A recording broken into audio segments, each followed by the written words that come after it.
इस साल के अखीर विच गुजरात विच चोणां होण वालीआं हन। इस दे अधीन दिल्ली के मुख्यमंत्री अरविंद केजरीवाल नाल पंजाब के मुख्यमंत्री भगवंत मान 2 दिनां दे गुजरात दौरे ते पहुंचे हुए सन। दस्सणयोग है कि केजरीवाल अते मान ने अहमदाबाद के साबरमती आश्रम का दौरा किया। नाल ही दोहां नेतावां ने चरखा भी चलाया। केजरीवाल अते भगवंत मान ने इस दौरान प्रेस कॉन्फ्रेंस भी की।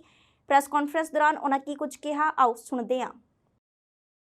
हम लोग 2 दिन के गुजरात दौरे पे आए हैं और आज गांधी जी को नतमस्तक होने के लिए उनके आश्रम में हम दोनों आए और यहाँ पे आके बहुत अच्छा लगा।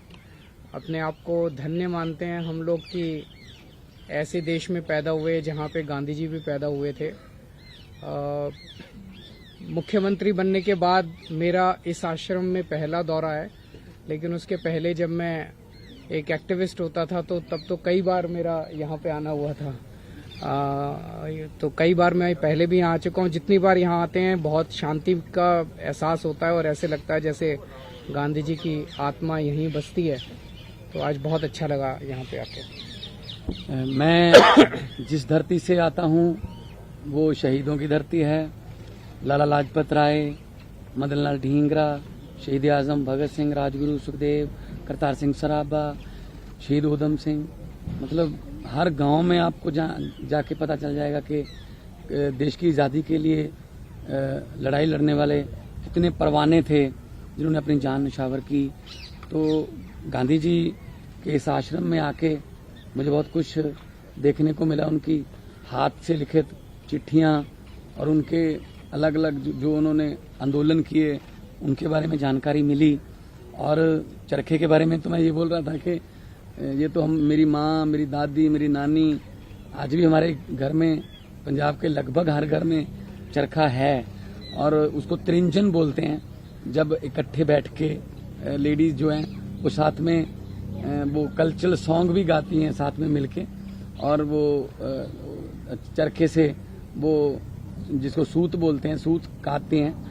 और ये बचपन से हमने देखा है। आज यहाँ पे आके उनका जो ओरिजिनल चरखा देखा कि कैसे उन्होंने देश की वस्तुओं को प्रमोट किया, जिसको आज बहुत देर बाद किसी और तरीके से प्रमोट किया जा रहा है। सो हम तो नेशनलिस्ट लोग हैं, देश को प्यार करने वाले लोग हैं। मैं गुजरात में मुख्यमंत्री बनने के बाद पहली बार आया हूँ और मुझे लगता है कि गुजरात के लोग जो हैं वो बहुत इनकलाबी लोग हैं और हमें उम्मीद है कि वो भी देश की तरक्की में और देश की रक्षा में अपना बड़े से बड़ा योगदान देने को तैयार है। Thank you. पंजाब में भगत सिंह के नाम पर और गुजरात में गांधी जी के नाम पर राजनीति होगी। राजनीति की बात बाद में करें। यहाँ पे पवित्र स्थान है, गांधी जी का स्थान है, या गांधी जी की बात करते हैं। राजनीति करने के लिए तो जिंदगी बात है। अरविंद केजरीवाल के गुजरात दौरे ते भाजपा ने निशाना साधे आए। भाजपा आगू मनजिंदर सिंह सिरसा ने आप वर्करां वालों डीजीपी गुजरात नूं लिखी चिट्ठी ते सवाल चुके आए। सिरसा ने कहा कि चिट्ठी विच आम आदमी पार्टी ने गुजरात के लोगों नूं गुंडे कहा है, जो कि सरासर गलत है। गुजरात दौरे पर जा रहे हैं और ऐसे में उनके लोगों द्वारा अहमदाबाद के कमिश्नर को और डीजीपी गुजरात को ये लिखना कि गुजरात में जो दंगई हैं उनको बंद किया जाए, गुजरात में गुंडे लोग हैं। गुजरात के लोगों को गुंडे कहना, दंगई कहना, चंद वोटों के लिए, एक विशेष वर्ग की वोटों के लिए सारे गुजरात के समुदायों के बारे में बुरा बोलना अरविंद केजरीवाल जी अच्छी बात नहीं है। अरविंद केजरीवाल एक नौटंकी करते हैं। मेरे पे हमला हुआ, जानलेवा हमला हुआ, प्रोटेस्ट से निकले हुए लोग आज प्रोटेस्ट भी बर्दाश्त नहीं करते। ये उनकी मानसिकता को दर्शाता है। मैं गुजरात के लोगों को ये जरूर कहना चाहता हूँ, ये खुद इतना बड़ा दंगई है, इसका काम लोगों को उकसाना है। आज गुजरात के लोगों को दंगई बोल रहा है, आज गुजरात के लोगों को गुंडा बोल रहा है। क्यों बोल रहा है? क्योंकि एक विशेष वर्ग के लोगों की वोटें लेना चाहता है। गुजरात के लोगों को भी सतर्क होने की जरूरत है। ऐसे दंगइयों को मुंह तोड़ जवाब देंगे गुजरात के लोग वक्त आने पर। याद रखना अरविंद केजरीवाल जी, तुम दंगई हो, लोग तुम्हें। हरियाणा के गृह मंत्री अनिल विज ने पंजाब की आम आदमी पार्टी ते निशाना बिन्निया। विज ने कहा कि पंजाब विच जो सरकार आई है यह बच्चा पार्टी है, इन्हां नूं मुद्दिआं दी पूरी जानकारी नहीं है। विज ने कहा कि पंजाब सरकार दे दुੱਧ दे दंद भी नहीं टुटे हैं, इस पार्टी का जन्म धोखे नाल होया है। नहीं देखिए, ये जो पंजाब में सरकार आई है ये बच्चा पार्टी है, इसको मुद्दों की पूरी जानकारी नहीं है। चंडीगढ़ का मुद्दा है पर वो एकला मुद्दा नहीं है, उसके साथ बहुत सारे मुद्दे और जुड़े हुए हैं। SYL का पानी जुड़ा हुआ है, हिंदी भाषी क्षेत्र जुड़े हुए हैं, उनके बारे में वो कुछ बोले नहीं है। तो ये जब भी कभी फैसला होगा तो एकल फैसला होगा, अलग अलग फैसले नहीं हो सकते। क्या लगता है कि जिस तरह के वादे किए गए हैं उनसे कहीं ना कहीं ध्यान भटकाने की कोशिश है? ये तो वादे हैं, वादों का क्या। नहीं, सरकार, पंजाब सरकार ने जो वादे किए थे कि 1000 रुपया देंगे, 300 यूनिट फ्री करेंगे, क्या उन मुद्दों से हटाने की कोशिश कर रही है? नहीं, यकीनी तौर पर मैं अभी जो पंजाब सरकार आई है, क्योंकि ये शैशव काल में है, अभी इसके दूध के दांत भी नहीं टूटे हैं, तो उनके बारे में तो मैं कुछ नहीं कहना चाहता हूँ। लेकिन जिस पार्टी से ये संबंधित है वो धोखेबाज पार्टी है, उसका जन्म धोखे से हुआ है। अन्ना हजारे के आंदोलन में कहीं पर भी एजेंडे में ये आइटम नहीं थी कि कोई पॉलिटिकल पार्टी बनाई जाएगी, लेकिन कुछ शरारती तत्वों ने उस आंदोलन में लोगों की भावनाओं से खिलवाड़ करते हुए एक राजनीतिक पार्टी बनाई। तो ये तो जिस पार्टी का जन्म ही धोखे से हुआ है वो तो कदम कदम पर धोखा करती है। आज की बैठक के बारे में क्या कहेंगे? आज की जो बैठक रखी है, पूरी मैराथन बैठकें हो रही है, क्या मोटिव रखा गया है?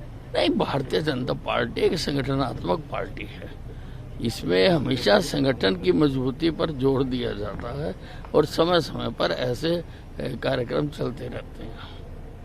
सर, हरियाणा के हित की बात या फिर हरियाणा में दस्तक देने की बात आम आदमी पार्टी कर रही है, दूसरी तरफ SYL को लेकर कोई फैसला ना करना, दूसरी तरफ चंडीगढ़ को लेकर के ऐसा प्रस्ताव लाना, क्या हरियाणा के हित? देखिए, किसी भी पार्टी को हिंदुस्तान के किसी भी प्रदेश में जाके अपनी कार्रवाई करने का अधिकार है, पर मैं पूछूंगा आम आदमी पार्टी का उत्तर प्रदेश में क्या बना, आम आदमी पार्टी का उत्तराखंड में क्या बना, आम आदमी पार्टी का गोवा में क्या बना, आम आदमी पार्टी का मणिपुर में क्या बना। पार्टी तो वही है, नेता वही है। पंजाब में हालात अलग थे, ये आम आदमी पार्टी की जीत नहीं है, ये कुछ लोगों की हार है। ਚੰਡੀਗੜ੍ਹ ਦੇ ਮੁਲਾਜ਼ਮਾਂ ਤੇ ਕੇਂਦਰੀ ਨਿਯਮ ਲਾਗੂ ਕਰਨ ਦੇ ਕੇਂਦਰ ਸਰਕਾਰ ਦੇ ਫੈਸਲੇ ਖਿਲਾਫ ਪੇਸ਼ ਕੀਤੇ ਗਏ ਮਤੇ ਤੇ ਹਰਿਆਣਾ ਦੇ ਮੁੱਖ ਮੰਤਰੀ ਮਨੋਹਰ ਲਾਲ ਖੱਟੜ ਦਾ ਬਿਆਨ ਸਾਹਮਣੇ ਆਇਆ। ਉਹਨਾਂ ਕਿਹਾ ਕਿ ਚੰਡੀਗੜ੍ਹ ਉੱਤੇ ਹਰਿਆਣਾ ਦਾ ਹੱਕ ਹਮੇਸ਼ਾ ਰਹੇਗਾ ਅਤੇ ਉਹਨਾਂ ਕਿਹਾ ਕਿ ਚੰਡੀਗੜ੍ਹ ਵਿੱਚ ਕੇਂਦਰੀ ਸੇਵਾ ਨਿਯਮ ਲਾਗੂ ਕਰਨ ਦੇ ਕੇਂਦਰ ਸਰਕਾਰ ਦੇ ਫੈਸਲੇ ਨਾਲ ਚੰਡੀਗੜ੍ਹ ਦੇ ਮੁਲਾਜ਼ਮਾਂ ਨੂੰ ਹੀ ਲਾਭ ਮਿਲੇਗਾ। ਖੱਟੜ ਨੇ ਕਿਹਾ ਕਿ ਚੰਡੀਗੜ੍ਹ ਪੰਜਾਬ ਅਤੇ ਹਰਿयाणा ਦੀ ਸਾਂਝੀ ਰਾਜਧਾਨੀ ਰਹੇਗਾ। चंडीगढ़ को दोनों स्टेट्स की राजधानी के रूप में रखा गया था और 60-40 का जो रेशो है उसमें सारा हमारा एम्प्लॉइज़ का, बिल्डिंग्स का, ये सब उस समय से चल रहा है, आज भी वही है। इस प्रकार से एक तरफा रेजोल्यूशन पास करने का उन्होंने एक रिकमेंडेशन की है कि सरकार इस विषय को टेकअप करे, तो ऐसा रेजोल्यूशन रिकमेंड करने का कोई अर्थ नहीं है, क्योंकि ये केवल पंजाब का विषय नहीं है, ये हरियाणा का भी विषय है। इवन थोड़ा शेयर हिमाचल के लोग भी मांगते हैं। 7.19% शेयर हिमाचल का भी कोर्ट ने एक बार एक आदेश दिया था, हालांकि 7.19 है इसलिए बहुत आग्रह उनका नहीं था, लेकिन फिर भी तीनों स्टेट्स की इसमें हिस्सेदारी है। हिमाचल ने अपनी राजधानी शिमला बनाई है, लेकिन हरियाणा और पंजाब की राजधानी दोनों की चंडीगढ़ है और दोनों की रहेगी। कोई समझौते का कोई विषय आएगा तो केवल एक चंडीगढ़ नहीं है, इसमें मल्टीपल इश्यूज हैं और भी है, उसमें स्पीकिंग एरिया भी है, तो ये सारे विषय जब एक साथ बैठ करके कभी को करने की बात आएगी तब तो कोई विषय आगे बढ़ता है, अन्यथा वन साइडेड रेजोल्यूशन का कोई अर्थ नहीं है, बेमानी है।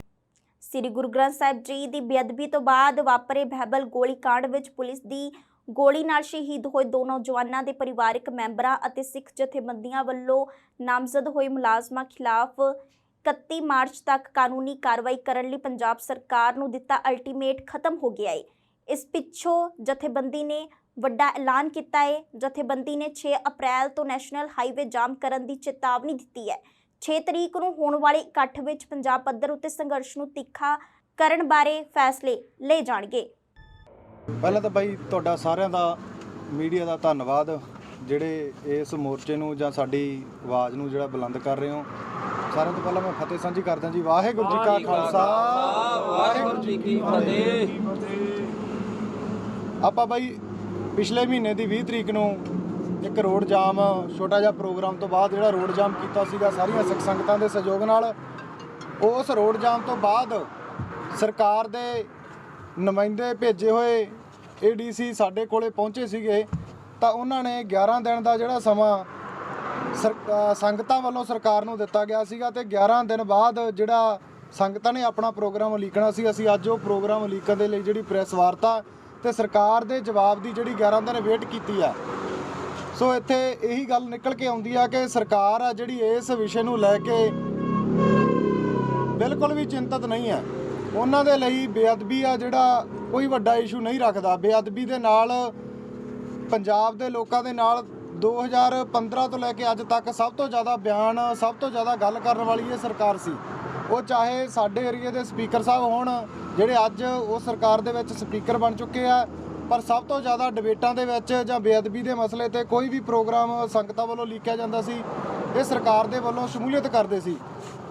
ਤਾਂ ਅੱਜ 22-23 ਦਿਨ ਦੀ ਸਰਕਾਰ ਬਣੀ ਨੂੰ ਹੋ ਗਿਆ ਤੇ ਇੱਕ ਵੀ ਬਿਆਨ ਨਾ ਆਉਣਾ ਅਤੀ ਸ਼ਰਮਸਾਰ ਹੈ। ਭਰੋਸੇ ਤੇ ਤੁਸੀਂ ਕਿਵੇਂ ਸਹਿਮਤੀ ਜਤਾਈ ਸੀਗੀ? ਮੰਨਦੇ ਸੀਗੇ ਤੁਸੀਂ ਵੀ 31 ਤਰੀਕ ਤੱਕ ਹੱਲ ਹੋਊਗਾ? ਨਹੀਂ, ਉਹਨਾਂ ਨੇ ADC ਮਿਸਟਰ ਖਹਿਰਾ ਆਏ ਸੀ, ਉਹਨਾਂ ਨੇ ਕਿਹਾ ਸੀ ਕਿ ਮੈਂ ਤੁਹਾਡਾ ਮੈਸੇਜ ਜਿਹੜਾ ਸਰਕਾਰ ਤੱਕ ਲਾ ਦੇਣਾ, ਕਿਉਂਕਿ ਅਸੀਂ ਉਸ ਦੇ ਵਿੱਚ ਇਹ ਨਹੀਂ ਕਹਿ ਸਕਦੇ ਕਿ ਉਹ ਬੰਦਾ ਕੁਝ ਕਰ ਸਕਦਾ ਸੀ ਕਿਉਂਕਿ ਇੰਪਲਾਈ ਹੈ। ਉਹਨਾਂ ਨੇ ਮੈਸੇਜ ਉੱਥੇ ਡਿਲੀਵਰ ਕੀਤਾ। ਉਸ ਤੋਂ ਬਾਅਦ ਮੇਰੇ ਦੇਖਣ ਜਿਵੇਂ ਮਿਸਟਰ ਸੁਖਰਾਜ ਨੇ ਦੱਸਿਆ ਕਿ ਸਪੀਕਰ ਇੱਥੇ ਆਏ ਨੇ, ਉਹਨਾਂ ਨੇ ਅੱਗੋਂ ਕਿਹਾ ਕਿ ਮੈਂ ਸਰਕਾਰ ਤੱਕ ਗੱਲ ਪਹੁੰਚਾਵਾਂਗਾ। ਸੋ ਮੈਨੂੰ ਨਹੀਂ ਲੱਗਦਾ ਕਿ ਇਸ ਦੇ ਵਿੱਚ ਕੋਈ ਜਸਟਿਸ ਵਾਲੀ ਗੱਲ ਹੈ। ਬੜੀ ਸਿੰਪਲ ਗੱਲ ਹੈ ਯਾਰ ਕਿ 2 ਬੰਦਿਆਂ ਦਾ ਮਰਡਰ ਹੋਇਆ ਹੈ। 2 ਬੰਦਿਆਂ ਦੇ ਮਰਡਰ ਬਾਰੇ ਸਰਕਾਰ ਨੂੰ ਸਾਰੀ ਇਨਵੈਸਟੀਗੇਸ਼ਨ ਉਹਨਾਂ ਦੇ ਸਾਹਮਣੇ ਪਈ ਹੈ। ਕਾਰਵਾਈ ਉਹਨਾਂ ਦੇ ਖਿਲਾਫ ਕਰਨੀ ਹੈ ਤੇ ਜੇ ਕਾਰਵਾਈ ਖਿਲਾਫ ਉਹਨਾਂ ਦੇ ਕਰਨੀ ਹੈ ਤਾਂ ਫਿਰ ਰੌਲਾ ਕਾਹਦਾ? ਇਹਦਾ ਮਤਲਬ ਤਾਂ ਇਹ ਹੋ ਗਿਆ ਕਿ ਜੇ ਕੋਈ ਬੰਦਾ ਕਿਸੇ ਦੀ ਪੋਲੀਟੀਕਲ ਪਾਵਰ ਹੈ, ਕਿਸੇ ਬੰਦੇ ਕੋਲ ਪੋਲੀਟੀਕਲ ਪਾਵਰ ਆ, ਮਰਡਰ ਕਰ ਸਕਦਾ ਤੇ ਮੇਰੇ ਦੇਖਣ 'ਚ ਉਹਨੂੰ ਕੋਈ ਪੰਜਾਬ ਦੇ ਅੰਦਰ ਜਾਂ ਇੰਡੀਆ ਦੇ ਅੰਦਰ ਕੋਈ ਕਨਵਿਕਸ਼ਨ ਨਹੀਂ ਹੋ ਸਕਦੀ। ਜੇ ਇਹੀ ਮਰਡਰ ਕਿਸੇ ਨਾਰਮਲ ਆਦਮੀ ਨੇ ਕੀਤੇ ਹੁੰਦੇ ਤੇ ਅੱਜ ਤੱਕ ਮੇਰੇ ਦੇਖਣ 'ਚ ਉਹਨੂੰ ਲਾਈਫ ਇੰਪ੍ਰਿਜ਼ਨਮੈਂਟ ਹੋਈ ਹੋਣੀ ਸੀ। ਤੇ 7 ਸਾਲ ਹੋ ਗਏ ਅੱਜ ਤੱਕ ਉਹਨਾਂ ਬੰਦਿਆਂ ਦੇ ਖਿਲਾਫ ਚਲਾਨ ਪੇਸ਼ ਵੀ ਨਹੀਂ ਹੋਇਆ। ਕਾਰਨ ਕੀ? ਉਹ CM ਤੇ ਡਿਪਟੀ CM ਸੀ। ਸੋ ਬੜਾ ਕਲੀਅਰ ਫੰਡਾ ਹੈ ਇਹਨਾਂ ਦਾ। ਕੋਈ ਸਰਕਾਰ ਆ ਜੇ, ਇਹੀ ਕਾਂਗਰਸ ਨੇ ਕੀਤਾ, ਇਹੀ ਇਹਨਾਂ ਨੇ ਆਮ ਆਦਮੀ ਨੇ ਕੀਤਾ ਹੈ। ਮੈਨੂੰ ਨਹੀਂ ਲੱਗਦਾ ਕਿ ਇਹ ਕੁਝ ਕਰ ਦੇਣਗੇ। ਗੁਰਬਾਣੀ ਅਤੇ ਪੰਥਕ ਸੰਸਥਾਵਾਂ ਤੇ ਹੋ ਰਹੇ ਮਾਮਲਿਆਂ ਦੇ ਵਿਰੁੱਧ ਸੁਚੇਤ ਰਹਿਣਾ ਸਮੇਂ ਦੀ ਵੱਡੀ ਲੋੜ ਹੈ। ਇਹ ਕਹਿਣਾ ਸ਼੍ਰੋਮਣੀ ਗੁਰਦੁਆਰਾ ਪ੍ਰਬੰਧਕ ਕਮੇਟੀ ਦੇ ਪ੍ਰਧਾਨ ਐਡਵੋਕੇਟ ਹਰਜਿੰਦਰ ਸਿੰਘ ਧਾਮੀ ਦਾ। ਉਹਨਾਂ ਕਿਹਾ ਕਿ ਖਾਲਸਾ ਪੰਥ ਦਾ ਇਤਿਹਾਸ ਵੱਡਮੁੱਲਾ ਹੈ, ਇਸ ਕਰਕੇ ਪੰਥ ਪ੍ਰਤੀ ਵਿਰੋਧੀ ਸ਼ਕਤੀਆਂ ਆਪਣੇ ਮਨਸੂਬਿਆਂ ਦੇ ਵਿੱਚ ਕਦੇ ਵੀ ਸਫਲ ਨਹੀਂ ਹੋਣਗੀਆਂ। ਇਸ ਦੇ ਨਾਲ ਹੀ ਉਹਨਾਂ ਨੇ ਹੋਰ ਕੀ ਕੁਝ ਕਿਹਾ, ਆਓ ਸੁਣਦੇ ਹਾਂ। ਆ ਜਿਹੜੀ ਫਿਜ਼ੀਕਲ ਹੁੰਦੀ ਸੀ ਇਹਦਾ ਸਿੱਖ ਪੰਥ ਤਕੜਾ ਹੋ ਕੇ ਨਿਕਲ ਜਾਂਦਾ, ਪਰ ਜ਼ਿਲ੍ਹੇ ਅੰਦਰੀਬ ਜਿਹੜੀ ਸਤਿਗੁਰੂ ਜੀ ਨੇ ਕਿਹਾ ਮੇਰੀ ਆਤਮਾ ਆ, ਉਹ ਆਤਮਾ ਆ ਸ੍ਰੀ ਗੁਰੂ ਗ੍ਰੰਥ ਸਾਹਿਬ ਮਹਾਰਾਜ। ਤੇ ਜੇ ਸਿੱਖ ਅੱਜ ਆਤਮਾ ਨੂੰ ਹੀ ਹੱਥ ਪਾ ਲਵੇ ਤੇ ਫਿਰ ਮੈਂ ਸਮਝਦਾ ਹੋਰ ਬਾਹਰੀ ਦਾ ਖਤਰਾ ਕੌਣ ਕਰ ਰਿਹਾ? ਛੇੜਛਾੜ ਕੌਣ ਕਰ ਰਿਹਾ? ਦੇਖੋ ਬਹੁਤ ਸਾਰੇ ਹੌਲੀ ਹੌਲੀ ਪ੍ਰਗਟ ਹੋ ਜਾਣਗੇ। ਇੱਕ ਤਾਂ ਸਾਡੇ ਅਮਰੀਕਾ ਦੀ ਧਰਤੀ ਤੋਂ ਪ੍ਰਗਟ ਹੋ ਗਿਆ ਜਿਹੜਾ ਅੱਜ ਇਹ ਵੀ ਕਹਿ ਰਿਹਾ ਵੀ ਜੀ ਸ਼੍ਰੋਮਣੀ ਗੁਰਦੁਆਰਾ ਪ੍ਰਬੰਧਕ ਕਮੇਟੀ ਦੇ ਅਕਾਲ ਤਖਤ ਸਾਹਿਬ ਦੇ ਜਥੇਦਾਰ, ਇਹਨਾਂ ਨੂੰ ਮੈਂ 2 ਸਵਾਲ ਕਰਦਾ, ਉਹਨਾਂ ਦਾ ਜਵਾਬ ਦੇਵੇ। ਇਹ ਜਿਹੜੀਆਂ ਇੱਥੇ ਹੋਰ ਵੀ ਕੁਝ ਸ਼ਕਤੀਆਂ ਹੈਗੀਆਂ ਉਹ ਵੀ ਸਮੇਂ ਮੁਤਾਬਕ ਤੁਹਾਨੂੰ ਮੈਂ ਦੱਸ ਦਊਂਗਾ, ਜਿਨ੍ਹਾਂ ਦੀਆਂ ਮੇਰੇ ਕੋਲ ਲਿਖਤਾਂ ਵੀ ਪਹੁੰਚੀਆਂ। ਉੱਤੇ ਗੁਰਬਾਣੀ ਲਿਖੀ ਆ, ਥੱਲੇ ਉਹਨੂੰ ਪੜ੍ਹਨਾ ਕਿੱਦਾਂ ਉਹ ਆਪਣੇ ਦੁਨਿਆਵੀ ਅੱਖਰ ਲਿਖ ਦਿੱਤੇ। ਸੋ ਇਸ ਕਰਕੇ ਇਹ ਜਿਹੜੀਆਂ ਚੁਣੌਤੀਆਂ ਮੈਂ ਸਮਝਦਾ ਵੱਡੀਆਂ ਆ। ਸਰਕਾਰਾਂ ਦਾ ਵੀ ਹੱਥ ਸਮਝਦੇ ਹੋ ਜੀ? ਸਰਕਾਰਾਂ ਦਾ ਵੀ ਹੱਥ ਹੈ ਇਹ ਤਾਂ ਹੁਣ ਜਿਹੜੇ ਕਰ ਰਹੇ ਆ ਮੇਰਾ ਖਿਆਲ ਉਹ ਸਰਕਾਰਾਂ ਦੇ ਹੋਣਗੇ। ਮੈਂ ਤਾਂ ਇਸ ਬਾਰੇ ਕੀ ਕਹਿ ਸਕਦਾ ਵੀ ਕਿੱਥੋਂ ਆਏ ਆ, ਪਰ ਮੈਂ ਇਹ ਕਹਿ ਸਕਦਾ ਵੀ ਪੰਥ ਵਿਰੋਧੀ ਸ਼ਕਤੀਆਂ, ਗੁਰੂ ਵਿਰੋਧੀ ਸ਼ਕਤੀਆਂ ਇਹ ਸਾਰੇ। ਟੋੜਾ ਸਾਹਿਬ ਦੀ ਬਰਸੀ ਹੁੰਦੀ ਮਨਾਈ ਗਈ, ਕੀ ਕਹਿਣਾ ਚਾਹੁੰਦੇ ਹੋ? ਦੇਖੋ ਪੰਥ ਰਤਨ ਜਥੇਦਾਰ ਗੁਰਚਰਨ ਸਿੰਘ ਟੌੜਾ ਜਿਨ੍ਹਾਂ ਦਾ ਨਾਂ ਲੈਂਦੇ ਹੀ ਮਨੁੱਖ ਨੂੰ ਇੱਕ ਅਹਿਸਾਸ ਮਹਿਸੂਸ ਹੁੰਦਾ। ਉਹ ਅਹਿਸਾਸ ਕੀ ਸੀ ਕਿ ਉਹਨੇ ਜ਼ਿੰਦਗੀ ਨੂੰ ਕਹਿਣੀ ਤੇ ਕਥਨੀ ਨੂੰ ਇੱਕ ਸਾਰਤਾ ਨਾਲ ਹੰਡਾਇਆ। ਜੋ ਉਹਨਾਂ ਨੇ ਸਿੱਖਿਆ, ਸਿੱਖੀ ਨੇ ਉਹਨਾਂ ਨੂੰ ਸਿਖਾ ਲਿਆ, ਉਹਨੂੰ ਪਿੰਡੇ ਤੇ ਹੰਡਾਇਆ। ਤੇ ਆਪਣੀ ਤਾਜ ਜ਼ਿੰਦਗੀ ਦੇ ਵਿੱਚ ਆ ਸਭ ਤੋਂ ਅਖੀਰ ਦੇ ਵਿੱਚ ਮੇਰੇ ਖਿਆਲ 4-5 ਸਾਲ ਤੋਂ ਬਾਅਦ ਇੱਕ ਅਜੀਤ ਅਖਬਾਰ ਦੇ ਵਿੱਚ ਆਇਆ ਸੀ ਜਥੇਦਾਰ ਗੁਰਚਰਨ ਸਿੰਘ ਟੌੜਾ ਦਾ ਲਾਕਰ ਖੁੱਲ੍ਹਾ। ਉਹ ਲਾਕਰ ਜਿਹੜਾ ਸੀਗਾ ਸਟੇਟ ਬੈਂਕ ਆਫ ਇੰਡੀਆ ਜਿਹੜਾ ਉਹਨਾਂ ਦੇ ਪਿੰਡ ਹੀ ਆ। ਤੇ ਉਹ ਜਦੋਜਹਿਦ ਹੋਈ ਕਿਉਂਕਿ ਚਾਬੀਆਂ ਨਹੀਂ ਸੀਗੀਆਂ, ਅਖਬਾਰਾਂ ਦੇ ਵਿੱਚ ਗਏ, ਕੇਸ ਲੜੇ, ਉਹ ਜਿੱਦਣ ਖੋਲ੍ਹਾ ਤੇ ਉਹ ਅਜੀਤ ਨੇ ਫਿਰ ਲਿਖਿਆ ਆਰਟੀਕਲ ਕਿ ਜਥੇਦਾਰ ਗੁਰਚਰਨ ਸਿੰਘ ਟੌੜਾ ਦਾ ਲਾਕਰ ਖੋਲ੍ਹਾ ਤੇ ਵਿੱਚ ਇੱਕ ਕਾਗਜ਼ ਤੱਕ ਸੰਸਦ ਦੀ ਗੱਲ ਕੀਤੀ ਹੈ ਬਈ 14 ਤਰੀਕ ਨੂੰ ਡੇ ਮਨਾਉਣ ਜਿਹੜਾ ਮਾਨਤਾ ਦਿੱਤੀ ਗਈ ਹੈ ਕੀ ਸਮਝਦਾ ਥੱਲੇ ਉਹ ਮੈਂ ਸਮਝਦਾ ਚੰਗੀ ਪਿਰਤ ਆ। ਵਿਸਾਖੀ ਸਾਡਾ ਇਹ ਗੁਰੂ ਖਾਲਸੇ ਦਾ ਨਿਆਰਾ ਪੱਖ ਆ ਜਿਹੜਾ ਗੁਰੂ ਗੋਬਿੰਦ ਸਿੰਘ ਪਾਤਸ਼ਾਹ ਨੇ ਪ੍ਰਗਟ ਕੀਤਾ ਖਾਲਸੇ ਦੇ ਰੂਪ ਦੇ ਵਿੱਚ, ਤੇ ਉੱਥੇ ਉਹ ਮਨਾ ਰਹੇ ਆ। ਮੈਂ ਸਮਝਦਾ ਬਹੁਤ ਵੱਡੀ ਉਪਲਬਧੀ ਆ ਕਿ ਵਿਦੇਸ਼ ਦੀ ਧਰਤੀ ਦੇ ਉੱਤੇ ਵਾਈਟ ਹਾਊਸ ਨਿਊਯਾਰਕ ਦੀ ਧਰਤੀ ਦੇ ਉੱਤੇ ਉਹ ਮਨਾਇਆ ਜਾ ਰਿਹਾ। ਚੰਗਾ ਸੰਦੇਸ਼ ਆ ਤੇ ਮੈਂ ਸਮਝਦਾ ਉਹਨਾਂ ਨੂੰ ਫਾਇਦਾ ਵੀ ਇਸ ਗੱਲ ਦਾ ਮਿਲਣਾ ਕਿਉਂਕਿ ਇਕਨੋਮਿਕਲੀ ਸਿੱਖ ਅਮਰੀਕਾ ਦੇ ਵਿੱਚ ਤਕੜਾ ਬੜਾ ਆ। ਸੋ ਇਸ ਕਰਕੇ ਇਹ ਮੈਂ ਉਹਨਾਂ ਨੂੰ ਸਰਕਾਰ ਨੂੰ ਵੀ ਵਧਾਈ ਦਿੰਦਾ ਤੇ ਆਪਣੇ ਜਿਨ੍ਹਾਂ ਨੇ ਇਹ ਸਾਰੇ ਕਾਰਜ ਦੇ ਵਿੱਚ ਆਪਣਾ ਯੋਗਦਾਨ ਪਾਇਆ ਗੁਰੂ ਕੇ ਸਿੱਖਾਂ ਨੂੰ ਉਹਨਾਂ ਨੂੰ ਵਧਾਈ ਦਿੰਦਾ।